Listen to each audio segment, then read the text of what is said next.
Noir Navio, War Room. The proof is undeniable. However, that doesn't solve this ever-increasing mystery, Cynthia said as she stared at the readings Jincho had discovered. Unlike previous times, the head officers were absent, leaving only the present 6 individuals to discuss the matter in privacy. A mystery indeed. Drazen raiders rarely mount such large-scale offensives. This could be the prelude to another Scarlet Harvest, Redford commented, and the Akanti present let out a rasping hiss of disgust. It is not unheard of to see rebels, pirates, and other organizations work together with them to achieve their own twisted goals. But to this level, I can't begin to imagine what happened in the months leading up to what we found. A groan escaped his throat, and a frown adorned his brow. I am far more worried about the fact that Drazen raider activity had increased at least half a standard Terran year before Khorne, before Duke Draymore initiated his coup. Redford? Clara asked, delivering a curious glance at the older man. The Drazen raiders, perhaps even the entire damn collective, were warned about the coming coup by someone. Most likely your uncle's benefactors, said the older man. Do you think the Duke had any hand in this? Clara asked, her voice cold as the touch of death itself, and her eyes narrowed dangerously. Redford shook his head while Cynthia reached out to squeeze her friend's hand gently. I can imagine your uncle recurring to many questionable decisions and tactics, but to purposefully fan the flames and stir the embers of the Drazen, knowing full well the danger he'd unleash upon the Principality? I can't see him doing such a thing. And logically, it doesn't make any sense either. Why do such a thing if he first tried to convince the Council of Nobles to name him regent, and then has gone out of his way to avoid plunging us into a catastrophic civil war? Wyatt listened closely, trying to process everything he could understand. As always, he could barely grasp the weight of the political implications spoken, but he could see a clear picture of what was going on. Even with FTL and the new insights that Jincho had shared with them, time and distance were always factors at play in space travel. According to the prince, the Duke had been preparing for at least 2 years, but no concrete evidence was found during that time.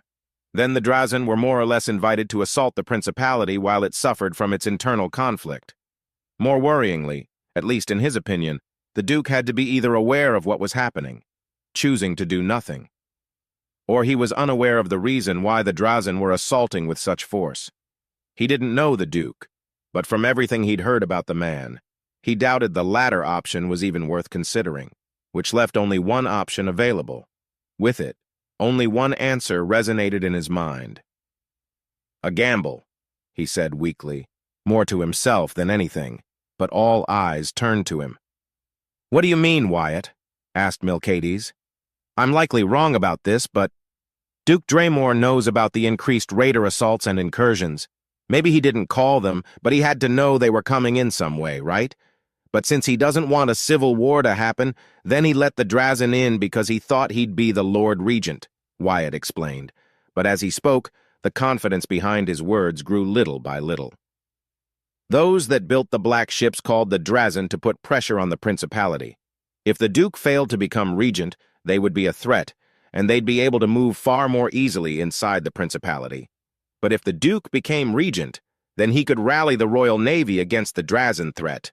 And who else what else? If the Duke's secret allies could tempt raiders into attacking, then maybe they also convinced the Arabians and the hierarchy. Astute observation, and one I fear is the most likely too. A gamble in which there are no losers, only profits. One is greater than the other, but both are beneficial. I personally do not believe the hierarchy will involve itself in our conflict. Otherwise, we would have heard about any possible incursion by now and beforehand, Redford confessed, crossing his arms. But the Arabian Commonwealth? They wouldn't pass up such an opportunity if they were informed. Whoever these secretive benefactors are, they do not wish to see the Principality destroyed, but rightfully under control of Duke Draymore. For what reason? I dare not speculate. Clara sighed softly. Her calm and collected mood returned. We don't have any indication as to who the culprit could be. We have 6 possible perpetrators, one of which I can certainly rule out, for such cloak-and-dagger tactics are not their way.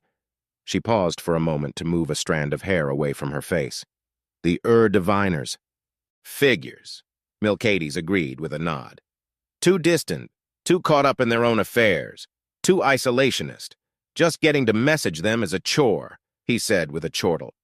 That leaves the Albion Federation, the Chin-Shu Commonality, the Imperium, the Zarma Compact, and though far away, I wouldn't be surprised if the Tilgor Alliance had a hand in this. You can rule out the Imperium, Jincho said all of a sudden. They couldn't make these ships. Oh? Clara beamed, looking at the Akanti with a charming smile. What makes you say that, my dear Jincho?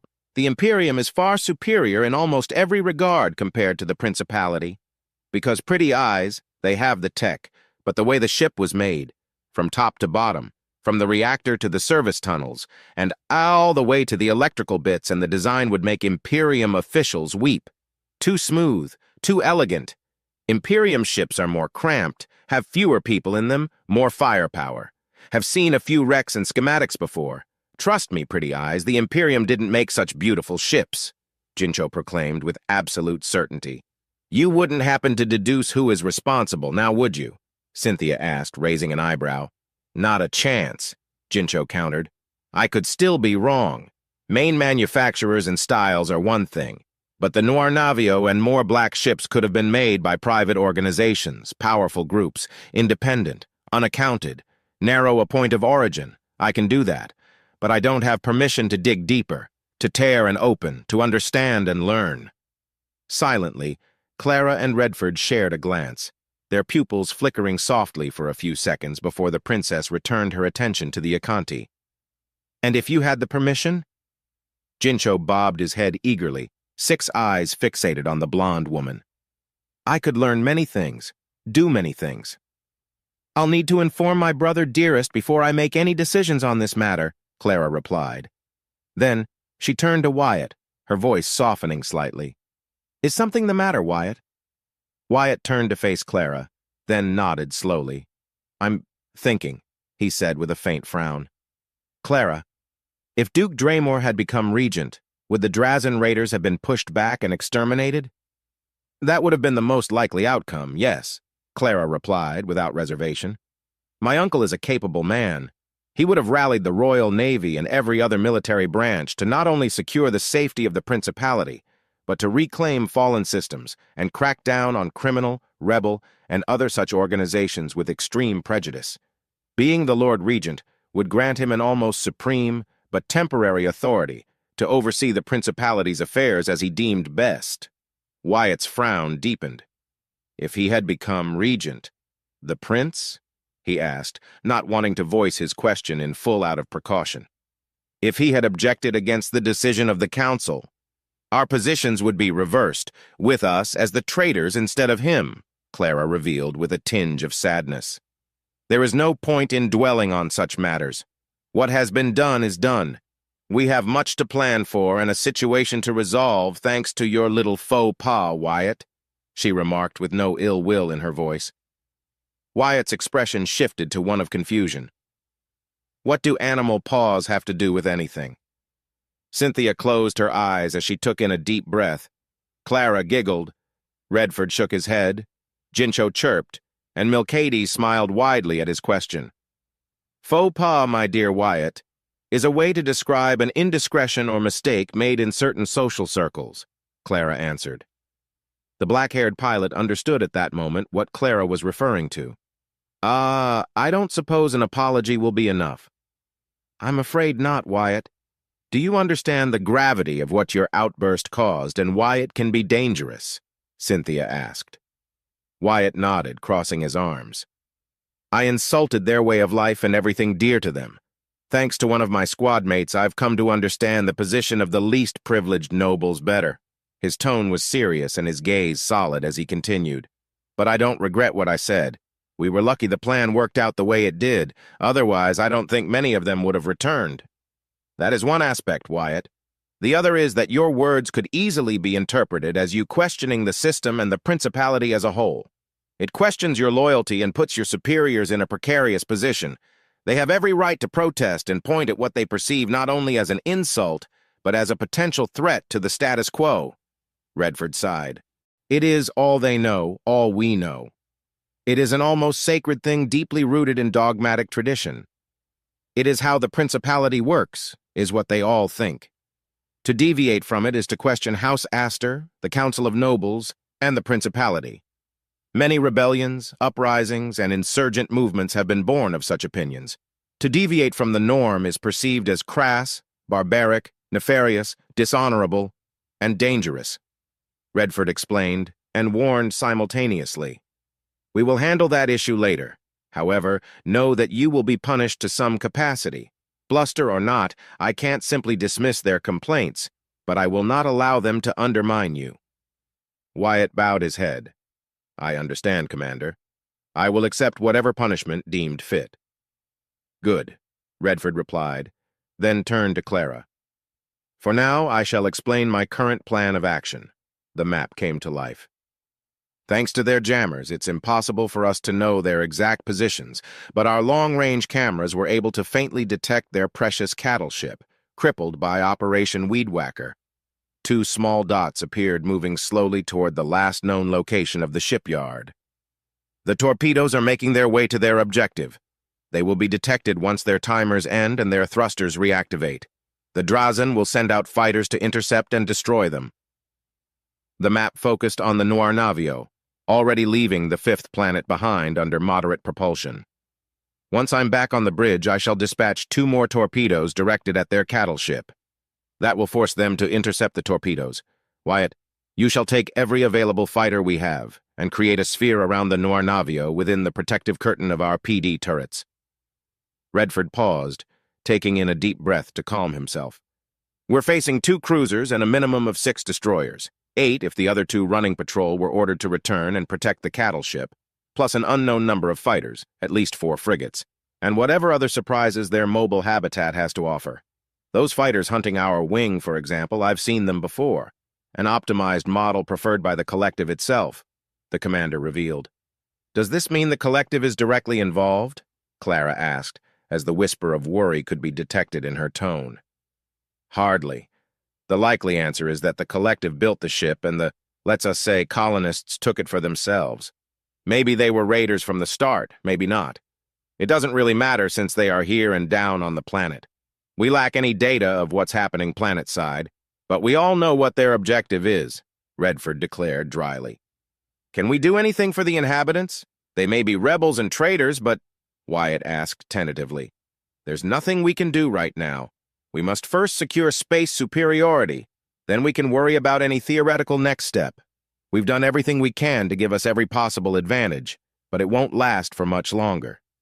We may be invisible to them, but with their jammers active, our assault capabilities are vastly diminished until we destroy their cruisers and the source of their jammers, explained the aged commander. You're not considering engaging them head-on, old man, Cynthia said, looking at the gray-haired man intently. Are you? I will sacrifice stealth in exchange for deadly firepower, but I won't announce my presence blatantly before I'm ready to strike, Redford clarified, smirking. A single ship will perform a Thornback maneuver. Strike at the enemy with overwhelming firepower in a dedicated formation. His smirk widened. I'll simply forgo the formation part and strike from the black. I may be a commander, but I'm a fighter pilot.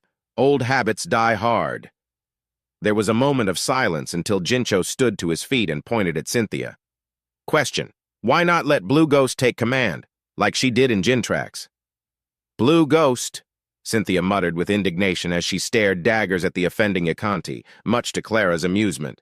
Your insolence aside, I only took command of the Noir Navio out of necessity. Everything I know about ship command I learned from Redford. Jincho blinked with all 6 eyes, then nodded. Understood. Continuing with our stratagem, we know the Drazen won't stray too far away from the cattle ship. This will limit their options, but they will be on high alert and fight with increased fervor. We will run hot once the battle commences. A full alpha strike will prove to be decisive, Redford pointed out. Once the battle commences, Wyatt, I want you and your fighters to peel off and swarm any target of opportunity as you see fit. Sir, Wyatt saluted, his gaze resolute. Milkades, you know what to do. Be ready. Redford said cryptically, and the captain nodded in understanding. Meeting adjourned. Return to your posts. Wyatt and Jincho saluted one last time and left together. After a few moments of silence, Wyatt looked down at his feathered companion with a faint smile on his lips. I felt your improvements at work. Think you can make more? Maybe.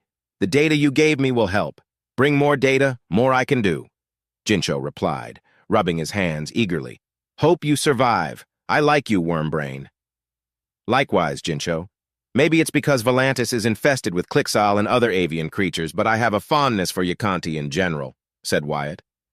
You say that because you haven't met proper hierarchy Yakanti. Can't stand them. Rotten. Stupid. Feather brains, Jincho complained. I'll take your word for it, Wyatt replied, his smile widening for a second before he noticed a man escorted by 4 Marines making their way down the hall. He frowned and lowered his voice. Not this idiot. Who? Jincho asked, before taking notice of the man and his escorts. Ah, the bloody one, he said, displeased. As the man approached, Wyatt and Jincho stopped, putting their backs against the wall to allow him passage. Unfortunately for them, the escort stopped, parted ways, and Istanel Ferentis turned to them. How may I serve you, Lord Istanel? Asked Wyatt with an unreadable expression. Please, Sir Wyatt, call me Istanel. You may be a knight banneret, but your direct service under House Astor elevates you immensely. Superior to you I'm still, but my respect is genuine, I assure you, Istanel remarked, then turned his gaze to Jincho. Ah, I was unaware that you were close to one of the delightful Ikanti on board. Magnificent specimen. Oh, the things I could learn from you. Sorry, but I don't fancy the idea of being on an operating table, Jincho replied, unamused but somewhat respectful. By his standards, that is. Who said anything of such barbarity? Istanel gasped, wounded. I was referring to a friendly discussion over refreshments and some Kazgali meat for you, technician. You have Kazgali? Jincho asked, his eyes sparkling for a moment, then shook his head. Tempted to accept, but not now. Much work to be done. Work never ends. Istanel laughed softly. Diligent. Now, with my personal interests satisfied, Sir Wyatt, when can we expect to board the cattle ship? I may not be welcomed on the bridge or in your strategic meetings, but my authorization within the network suffices. You crippled it easily, and it is ripe for exploration and collection. How long must I wait before the remaining Drazen forces are dealt with? Our victory isn't guaranteed, Lord Istanel. We are doing everything we can to eliminate their combat capabilities before we can even consider doing anything else, Wyatt replied, his expression unchanging, though internally he wanted nothing more than end the conversation already. Every second that passed only served to lower his already dismal opinion of the elegantly dressed, long-haired, petty blue blood that fancied himself as a xenobiologist in front of him. Istanel shook his head slowly. Ah, Sir Wyatt, you once more remind me why the military was never of any interest of mine. I prefer to dwell in certainty, not probability. Victory shall be ours for the simple fact that Her Majesty is with us. There is no reason to fear when all you have to do is destroy the enemies that stand in our way. After victory is secured, the real difficult task shall be left to those of us privileged with far greater minds. I want to punch him. I've never met someone I'd want to punch in the face more than this arrogant blue blood, Wyatt thought, as he nodded once, noting that even the Marines escorting him were annoyed with their charge. Your confidence is reassuring, Lord Istanel. If I may ask, are you perhaps seeking Her Majesty's counsel? Why would I when she made it clear my presence is not desired? I do not wish to impose myself upon her and risk our silent agreement and amicable relationship. Istanel answered carelessly. I'm currently heading to the mess hall. Both Wyatt and Jincho's minds staggered for a second as they processed what Istanel had just said. You're going to eat now? With danger lurking? A battle closing on us? Jincho asked, incredulous. What my companion is trying to say, Lord Istanel, is this: do you believe it is a wise choice? Wyatt quickly jumped in instinctively. Istanel waved a hand in dismissal. It may seem odd to you, but I had to reschedule my meal times thanks to that pesky battle. I must confess that I am quite famished. No general warning has been issued, so there is no reason for me to delay my meal any longer. It is a shame that your duties prevent you from joining me, Sir Wyatt. I would have enjoyed seeing your expression of succulent delight the moment a slice of cedar-planked salmon. A tiny, smug, almost mocking smirk appeared on his lips for just a moment, but it was there long enough for Wyatt to notice it. "Enjoy your meal, Lord Istanel," Wyatt replied, bowing his head. As Istanel resumed his walk, a wicked idea wormed its way into Wyatt's mind. A terrible, maliciously petty, beautiful, wicked idea. "Lord Istanel." Istanel stopped after only taking 5 steps, turning his attention to Wyatt with mild curiosity. "After the cattle ship is secured, you'll be the first to board it, won't you, Lord?" Wyatt asked humbly. Istanel turned around completely, confusion visible across his face. "Pardon? I believe I heard you incorrectly. Sir Wyatt, are you implying I would join the fight at any measure and risk my life needlessly?" Straightening his posture, Wyatt continued. "Oh, it seems I was mistaken, Lord Istanel. I'm terribly sorry if my words were misunderstood. It would be naive of me to see you in any field of combat," said the pilot as he grinned internally. "I merely thought that you, being a man of science and given your field of expertise, would personally oversee any possible captured Drezen and take your pick, securing the best specimens for yourself once the enemy is dealt with and no danger may be encountered." He spared a second to measure the reactions from his escort, but their lack of surprise and vague exchanging glances told him enough. For several seconds, Istanel stared at Wyatt with calculating, inspecting eyes, but his gaze failed to even chip at his practiced mask of submission and indifference. You bring up a good point, Sir Wyatt. I admit I had not considered taking to the field myself to retrieve any specimens. I was simply going to take among the possible survivors and be done with it. However, your words have made me reconsider and see the logic behind it." Istanel smiled. "It seems that His Majesty the Prince elevated you for more than your skills in the art of distributing death and mayhem against the enemies of the Principality. There is a spark of brilliance that I can now appreciate. I will consider your suggestion, Sir Staples. I wish you luck in your endeavors and hope that you survive the coming battle," he proclaimed with utmost sincerity. With a slight bow of his head, he turned around and continued on his way. Jincho and Wyatt stared at the man for several seconds. Then they, too, resumed their journey. A minute later, the Akanti spoke up. "Blue Ghost is scary and sees me with hungry eyes, but the Bloody One is creepy. Have seen him stare me and my friends with ravaging stares. Fool wants to take Drezen captives? Idiot, empty head. I do not like him. He's a butt." Wyatt chuckled in response. He really liked the Akanti now, but his plan wasn't complete. Not yet. "Say, Jincho, could you hack into any suit aboard the Noir Navio? Comms are one thing. Links are easy too, but hack into armor suits completely? Depends. Royal Marines are out of the question, though." "Why?" Jincho asked with deep interest. Wyatt smiled. "Would you like to help give Istanel a lesson?" Jincho's eyes widened for a moment, then narrowed dangerously. "Hack his armor? Not a difficult task. What do you need, maniac?" Noir Navio, debriefing room. "It is an outrage, Commander. Your Majesty?" One noble protested as the rest of the pilots present nodded in agreement from their respective seats. "Wyatt Staples should be removed from his position for his outburst." "I concur," a lady added, arms crossed tightly with indignation. "Can we trust a man who questions millennia-old tradition? No matter how skillful he may be, he's a potential danger to us all. What if he decided to defect to the traitors, or, worse yet, betray the Principality and the trust the Prince himself has bestowed upon his unworthy self? This is why commoners should never be considered to rise to nobility. They know nothing of the honorable ways to wage war," another added. "It is clear that he wishes to retain all the glory for himself. His words were meant to shame us into compliance." "The fool, treacherous backstabber," came a cry from the back. As more pilots made their concerns and opinions known, Redford, Clara, and Cynthia listened to their protests silently but intently.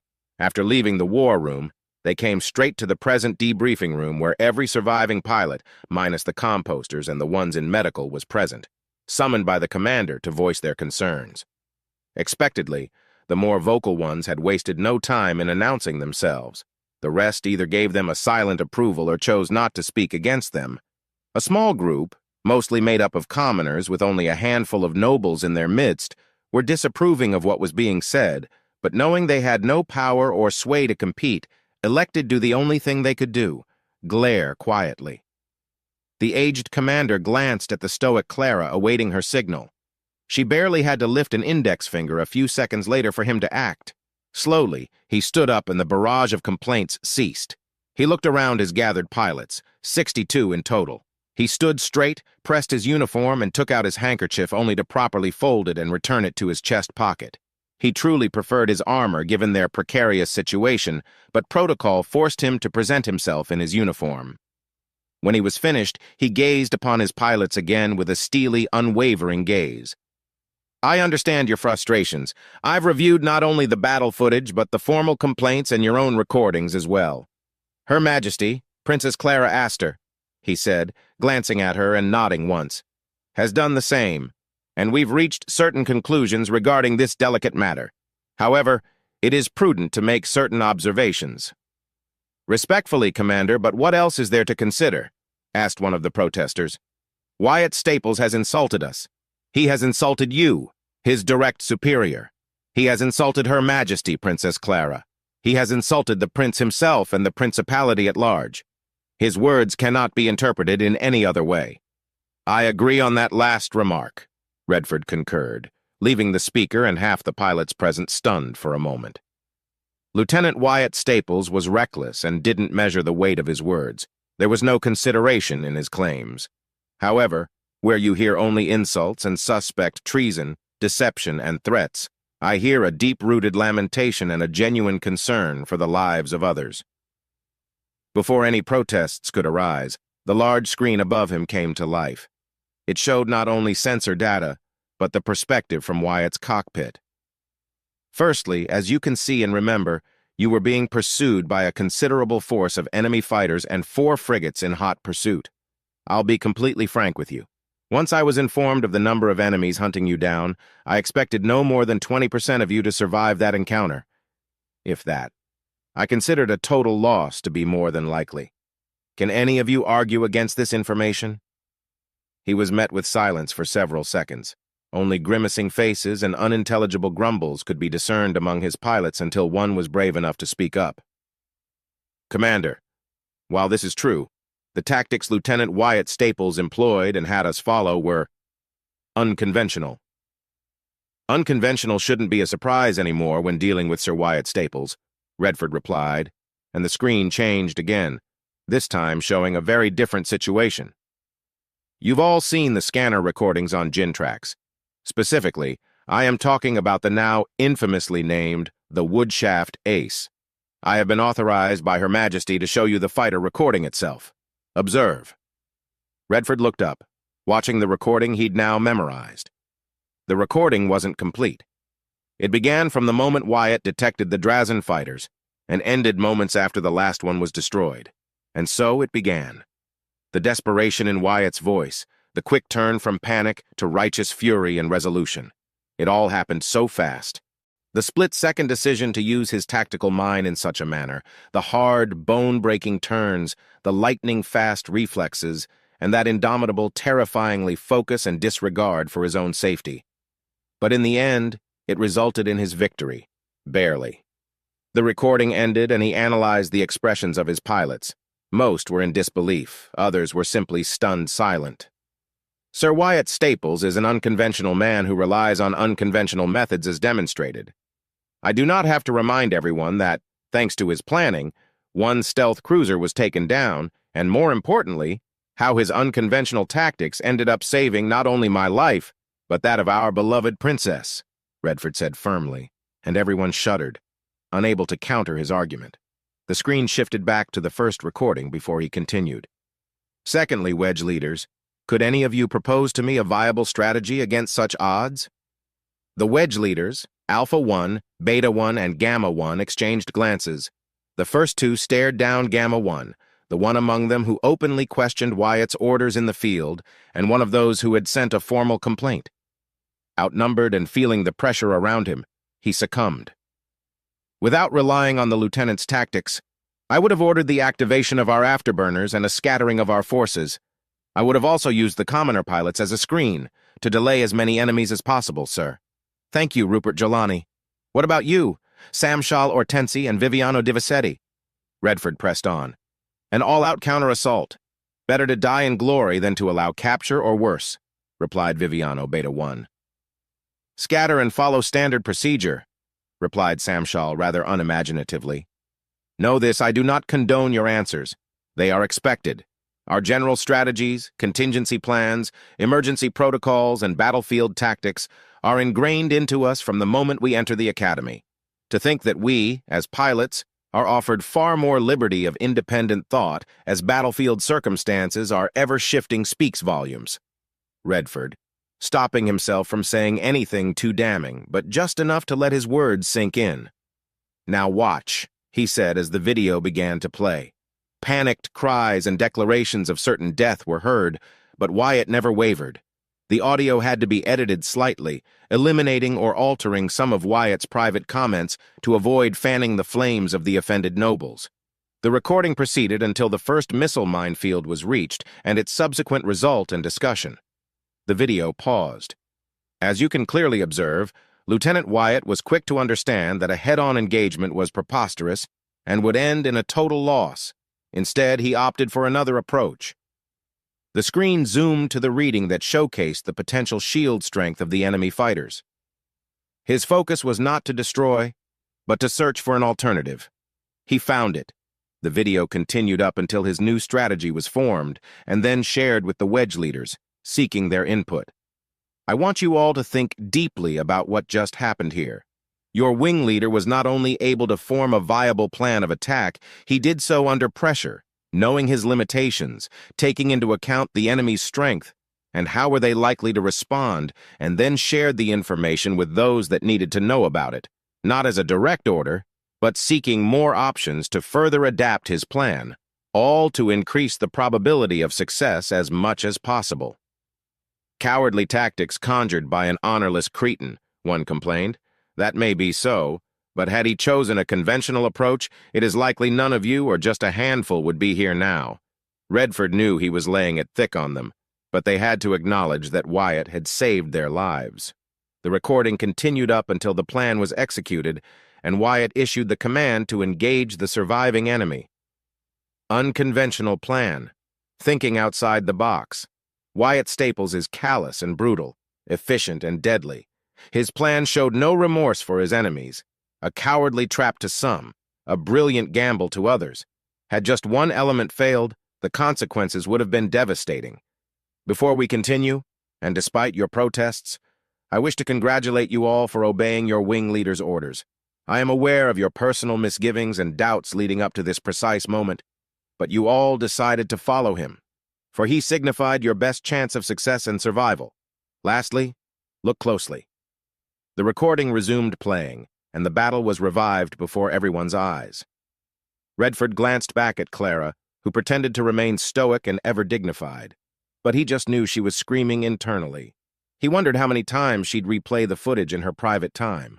The battle ended mere moments later in their astonishing victory, even if 3 more pilots died in the process. The recording ended, as Wyatt's outburst was not necessary at the moment. Did anyone detect the oddity? Redford asked, the instructor and teacher in him surfacing. A voice at the back, meek but valiant, made itself heard. Lieutenant Wyatt Staples focused all of his efforts in supporting and trying to save others instead of preoccupying himself with seeking kills. Redford smiled as over half of his pilots nodded in agreement, whilst others slowly realized the truth in those words. Exactly. This is the reason why his outburst, crude and crass as it was born not from a place of malice or treason, but out of genuine concern and frustration. To him, victory and fulfilling his mission is more important than increasing his status, earning accolades, or covering his name with glory, honor, and prestige. Take into consideration the high stakes and the weight set upon his shoulder at that moment. Adrenaline and tempers were running hot. It does not excuse him, for he shall be properly punished. Be assured of that. Even if you say that, Commander, it is easy for him to make such claims. He was elevated and catapulted to a high position of honor and reverence. We don't know where he came from or what his true goals are. That man is dangerous and a fake. He's a selfish, arrogant manipulator. He has to be. The nonconformist's gaze landed on the blonde princess for a second before looking away. If you are so discontent with him, then you can resign, for I shall not remove him from his current position and rank. Redford replied, his voice heavy, firm, and solid as titanium. I personally picked you all to serve in this ship, not for your status, but for your skills. You were the best I had at my disposal, and this is all you can offer?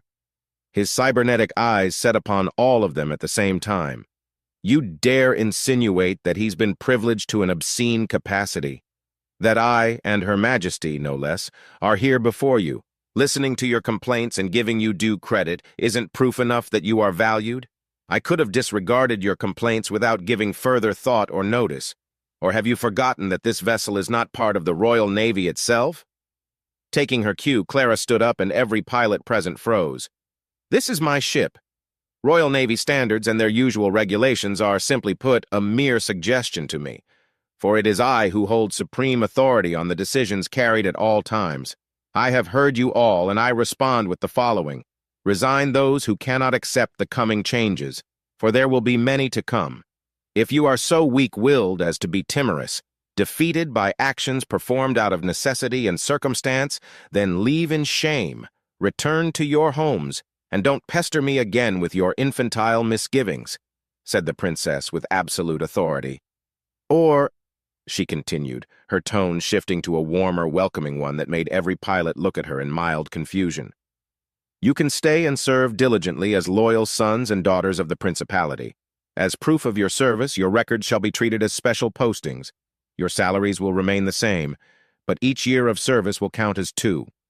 Your records shall also carry the Astorian feather, undeniable evidence that you served directly under the orders of House Astor, she proclaimed with a gentle smile as everyone was left stunned. Cynthia, if you will. Gladly, my princess. Cynthia cleared her throat and her voice boomed slightly, echoing in the room. Due to the concerns presented by one Wyatt Staples, Her Majesty Princess Clara Astor has agreed to repair and refit your combat armor and equipment, free of charge, as a suitable recompense for not only carrying out your mission to success, but for scoring a devastating victory set against overwhelming odds. Furthermore, it has been decided that every surviving pilot shall receive a mark of veterancy, and a formal commendation shall, too, be added to your records. That is all. The silence that followed was so thick it could be cut with a knife. Loyalty is its own reward, said the princess, and a reward can come in many forms. Sadly, those repairs and maintenance can't be performed until the battle is ended. Rest assured they will come, and Lieutenant Wyatt Staples shall be punished.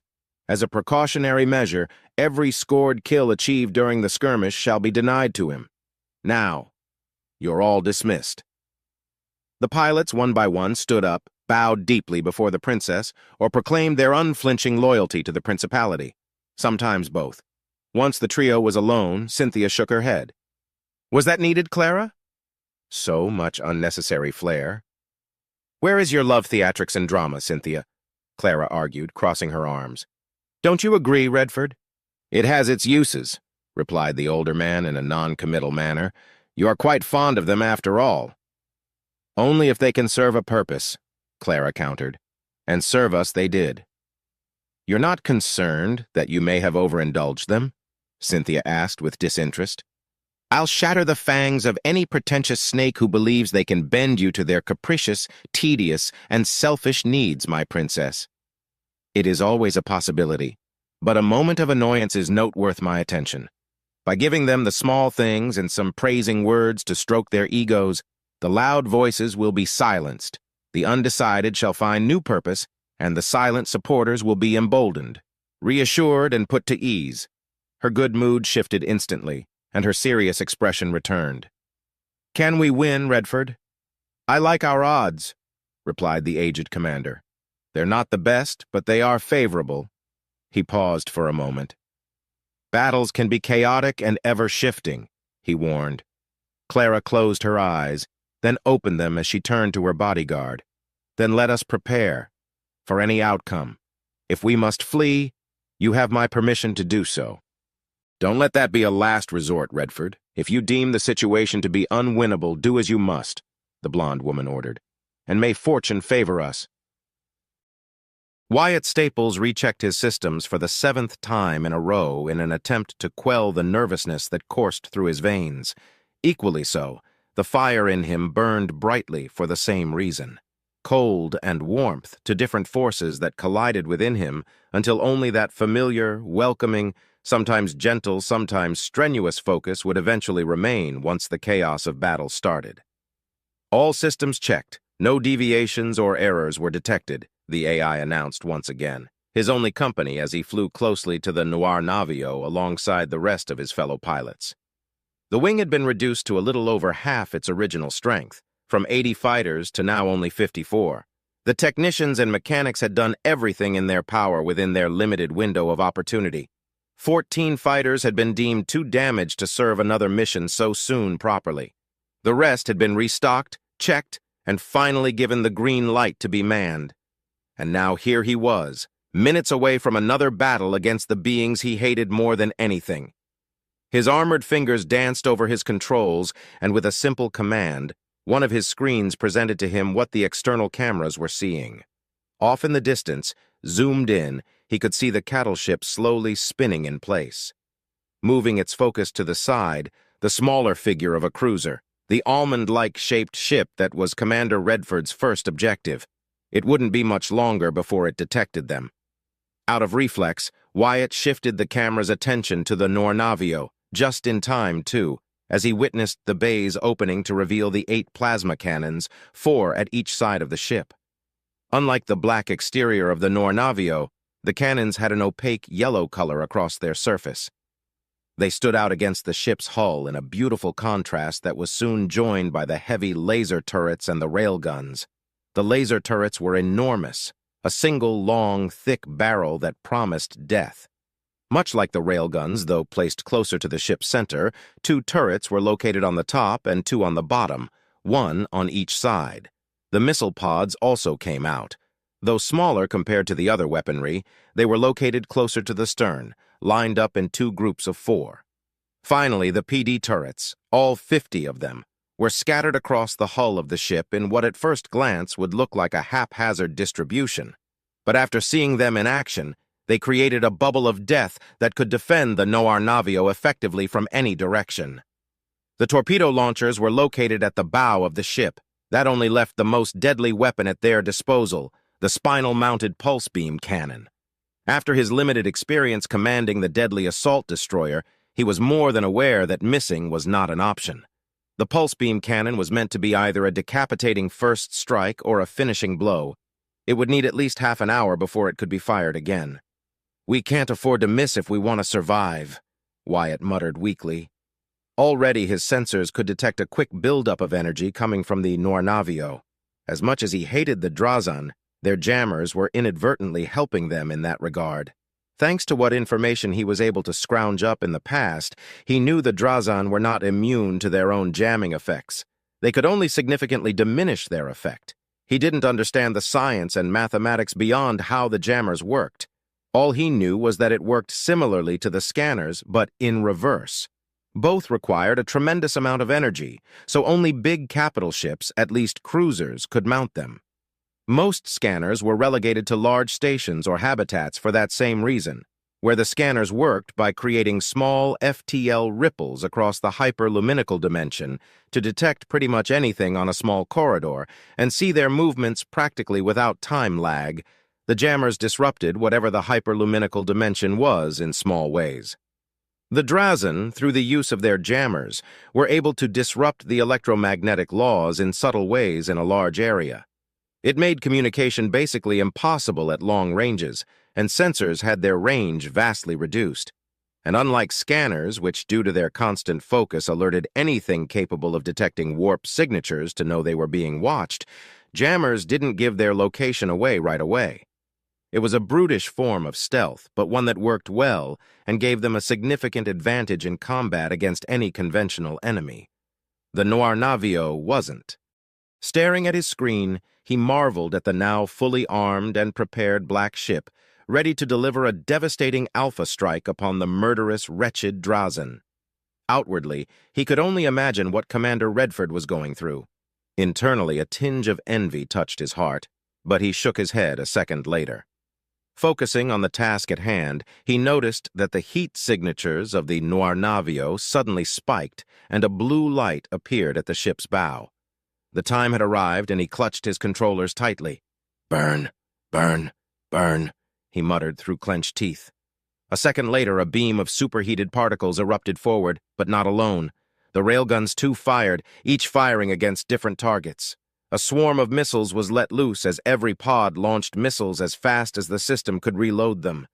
The heavy laser turrets and the plasma cannons remained silent, the former out of necessity, and the latter because it needed to be close to its objective.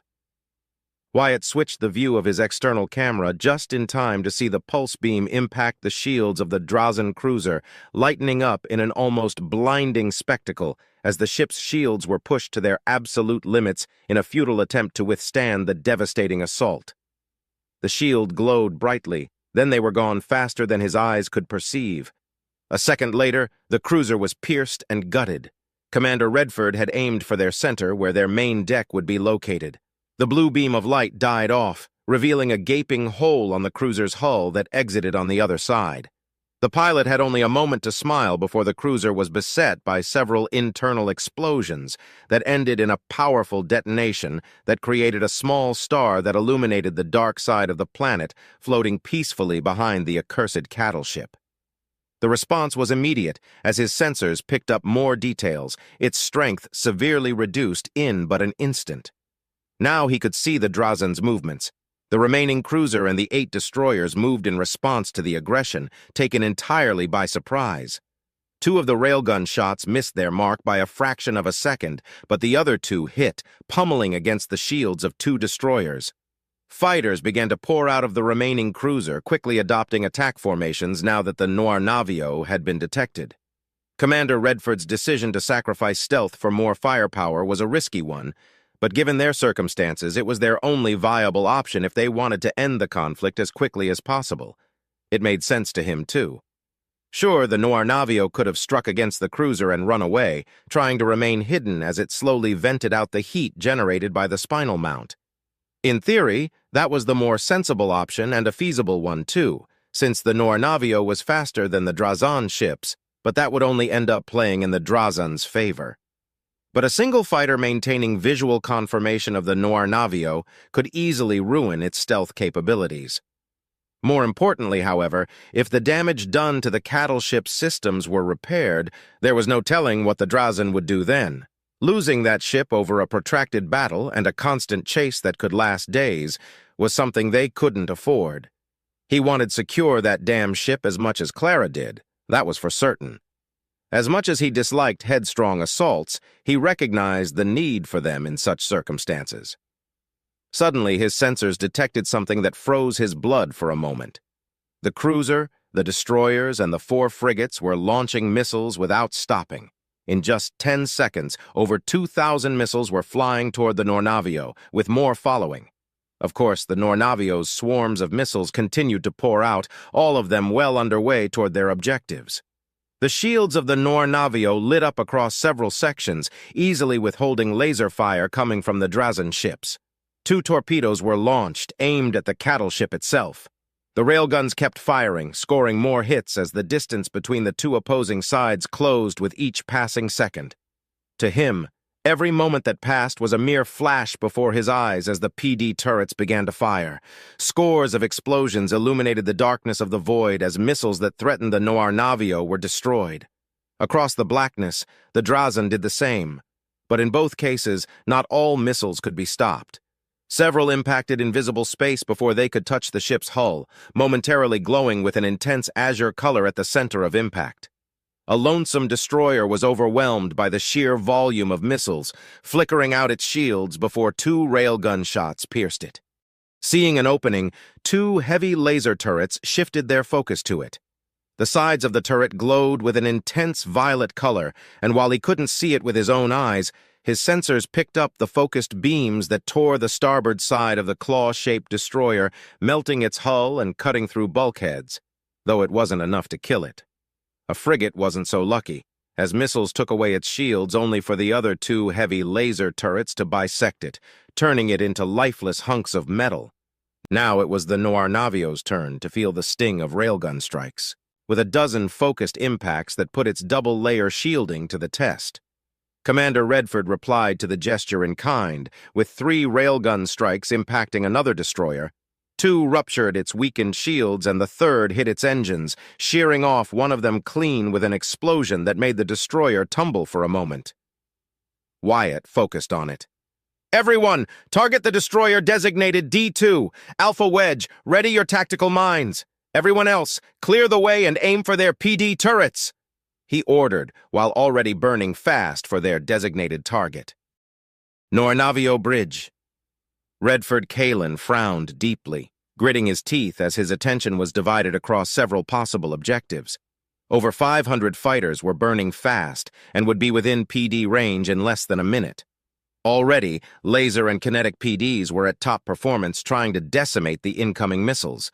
For every dozen that were destroyed, 1 got through, and there were so many that it was frankly ridiculous.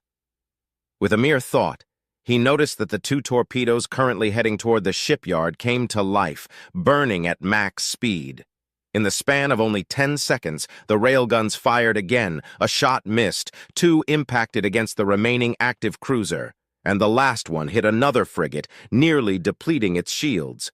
He focused for a moment on the heavily wounded destroyer and thought it would run away or move to a more advantageous position. Instead of playing into his plans, however, the destroyer charged in, firing its remaining railgun, laser, and particle cannons with murderous intent. Cursing internally, he aimed the port plasma cannons and unleashed a full barrage against it. The plasma bolts traveled quickly, not quite as fast as a railgun shot, but at their current distances it mattered little. The cannons fired once every 2 seconds, and though many of the shots missed their mark, the wounded, suicidal destroyer cared not for its own safety. With every impact, the plasma bolt detonated against the ship's hull, tearing and melting huge chunks of it only to allow another bolt of plasma to strike deeper with even more devastating consequences. The Drazan vessel was dead by the time Redford's attention was taken by the 2 frigates moving to intercept the second wave of torpedoes he'd launched not too long ago. With concentrated fire, the 2 frigates were able to knock the torpedo's shields down and pierce its heavily armored head. A great detonation was triggered as the antimatter warhead was punctured far earlier than he'd predicted it would. The Drazan were apex predators through and through, and it showed in their tactics and strategies. For all their arrogance and sense of superiority above all other species, they worked together as a unit to achieve a singular goal. They never argued or fought amongst each other, but that was as much a strength as it was a weakness. They were vulnerable to surprise attacks as they could not comprehend the idea of someone else hunting them or preparing for an unseen foe. Who would even dare do such a thing? But if allowed to dictate the flow of any encounter, be it on space or ground, then there was little anyone could do against them without holding a significant advantage over them. He had used his advantage to its fullest potential given the circumstances, and as far as he knew how to employ it, so now he had to end this quickly. "First shield at 71%, second shield is at 92% and holding," announced a specialist. "Reroute power to shields, engines, and weapons. Minimal life support," Redford replied, and took a moment to think before continuing. "Once the fighters enter the effective range of our PD turrets, focus on them. Ignore the missiles. I don't want a single mine to go off." "Sir, but they're missiles," Galt questioned worriedly. Redford understood his worry, but now was not the time to be cautious. "Our shields can handle them. If the fighters manage to deplete our shields, we're dead," he said, as he gave the mental command that shifted the Nornavio's course slightly, just enough to dodge a volley of railgun strikes. At the same time, it put him in the perfect position to fire his starboard plasma cannons and heavy laser turrets to unleash their wrath against another destroyer. "Understood, sir," replied Galt as he carried out the commander's orders. Seconds before the fighters arrived, they all fired their missiles to act as a curtain, a cunning tactic, but one that he was ready for. Several missiles were fired at the curtain, detonating in their midst and clearing most of it in an instant. PD turrets shifted their focus to the arriving fighters, focusing entirely on them, and 4 of the missile pods joined in, looking to deplete their shields or outright destroy every single one of them. Tens of fighters were destroyed with each passing moment, easy prey that the superior targeting the Nornavio possessed was ready to claim. In exchange for focusing on one danger, the barrage of Drazan missiles struck the shield unchallenged. "First shield at 59% and dropping quickly," announced another specialist.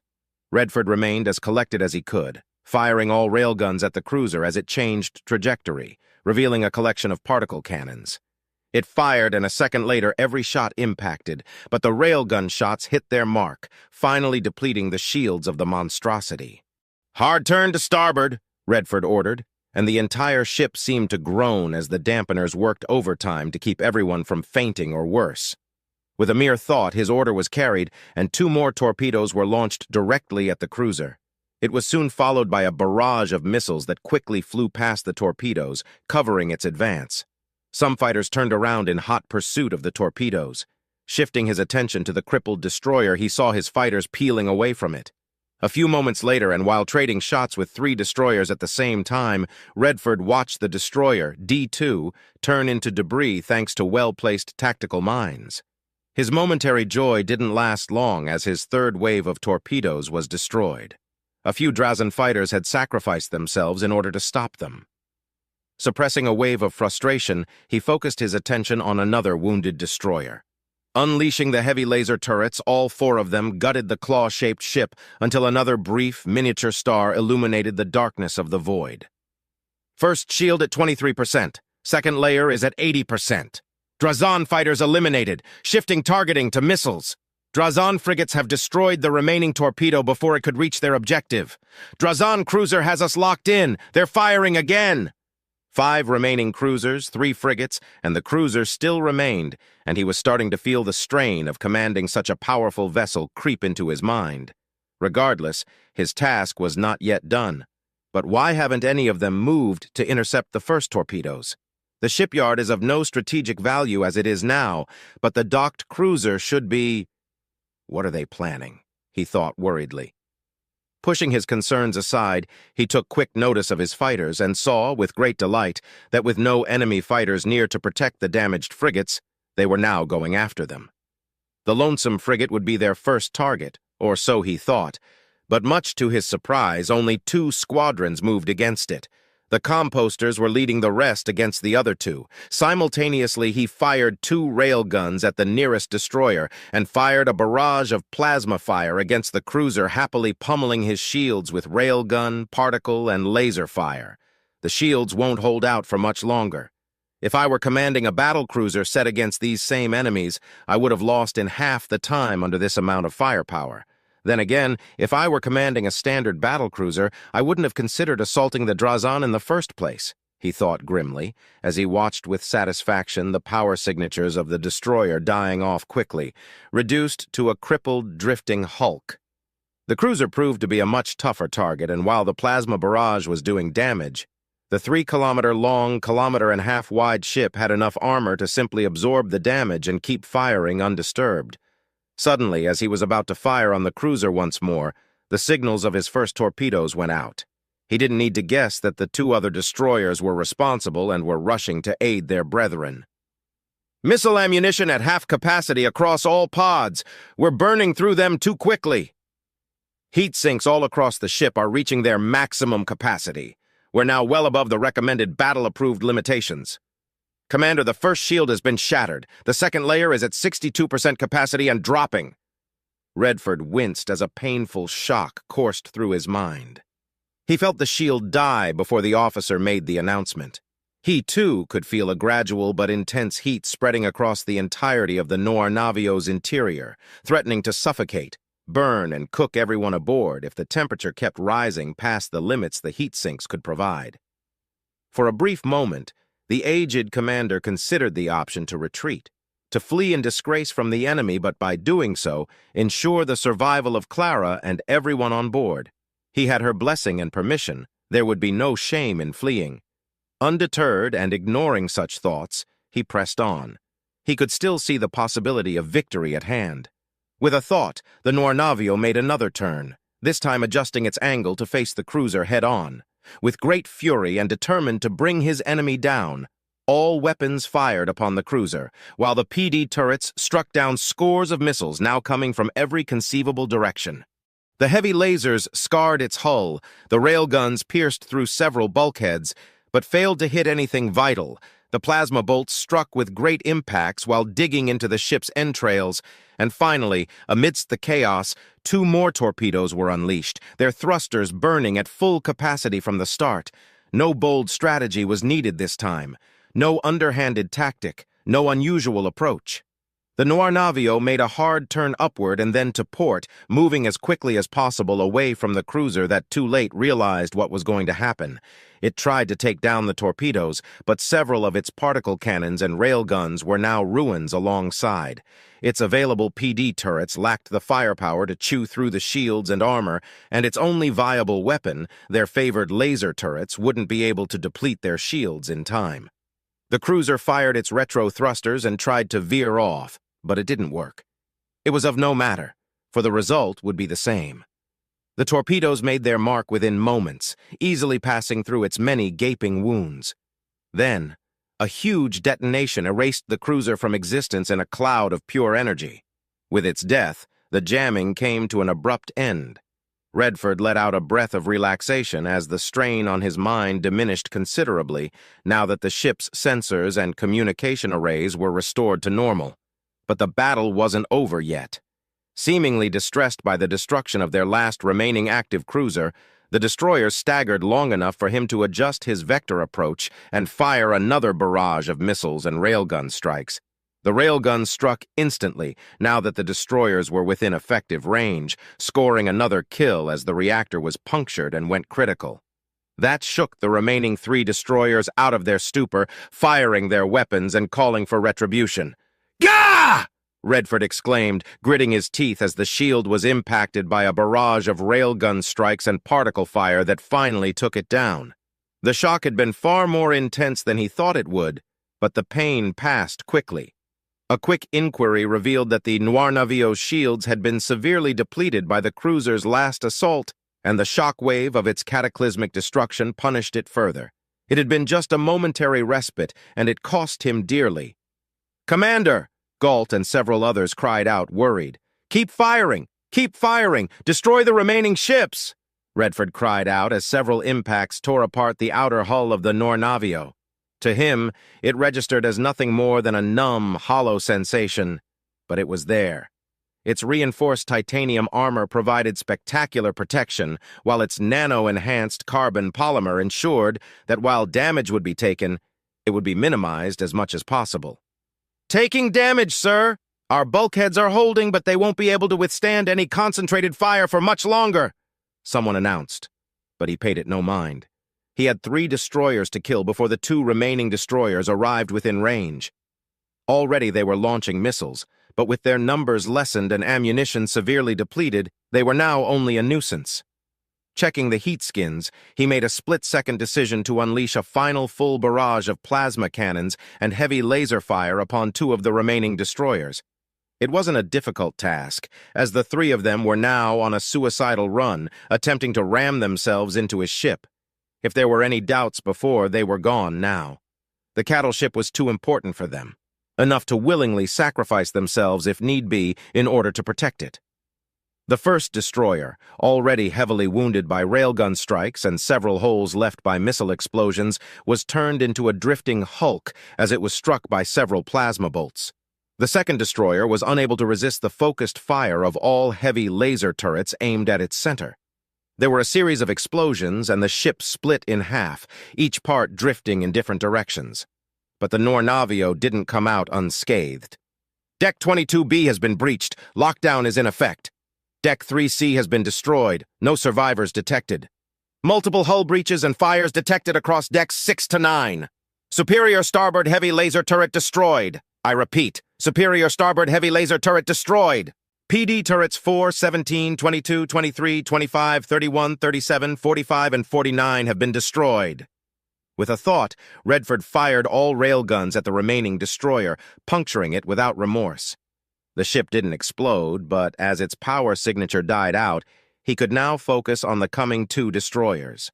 Just then, he remembered the frigates and checked his sensors to discover that they were no more and that 52 out of the 52 fighters that left were still alive. Opening a link with Wyatt, he spoke. Report, Lieutenant. Sir, we were able to destroy the frigates. Some of our fighters suffered minor to considerable damage, but no casualties or heavy injuries are reported. Wyatt paused for a moment. Commander, shall we engage the remaining destroyers in harassing maneuvers? Negative. Do you have enough mines and missiles to deliver a Staplian assault? Redford asked. Staplian assault? Wyatt asked, confused. I'm still coming up with a name for it. Since you were the one who came up with it, it is only proper that you receive recognition for it. I had my doubts that it could work in real combat. Operation Weed Whacker proved it can be incredibly effective, Redford replied, and before Wyatt could protest, he continued. Now do you? We have enough for 7, Commander. 3 haywire and 4 tactical mines are at our... Wait, Commander, something's happening to the cattle ship, Wyatt warned. Borrowing a still intact external camera, Redford focused on the cattle ship and found that, indeed, something was happening. There was a small series of explosions that tore apart what used to be sealed doors. Out of the new gaping hole, though, a swarm of fighters, dozens of bombers, and 20 gunships flew out, their thrusters pushing their pilots to their limits as they had a single objective to reach, the Noir Navio. There was a moment of silence across the entire bridge as they stared in horror at what was coming for them. Over 1,000 fighters, 112 bombers, and 20 gunships, all of them with the sole intention of destroying them utterly. Redford waged his options, and he didn't like any. He had less than 25% missile stock left, the heat sinks were near full capacity, and the intense heat was present even on the bridge, which meant that it was worse everywhere. The shields were still recharging, and while they could provide limited protection as they were now, it wouldn't be enough to withstand so many small foes all at once, and even if they could, the destroyers would finish them off. He was without conventional options at his disposal, so he did the only logical thing he could think of at that moment. Wyatt, do you have any ideas? Just one, Commander, Wyatt replied, unafraid and strong as titanium. We could deploy every available mining drone. Mining drones? Redford asked himself, intrigued. Some pirates and rebel groups had been able to use mining lasers as weapons in the past. Potent and effective, but not viable in the long run. Mining lasers were powerful, they needed to be, but they lacked the refinement to be true military-grade weapons. Their effective range was the problem, but up close they could be devastating. Mining drones would make for subpar fighters, he commented, but not as a rebuke, as he too wanted to know what his heterochromatic second was thinking about. A second later, Redford could hear and feel the wicked smile that formed on Wyatt's lips before he replied. What if we use them as shields?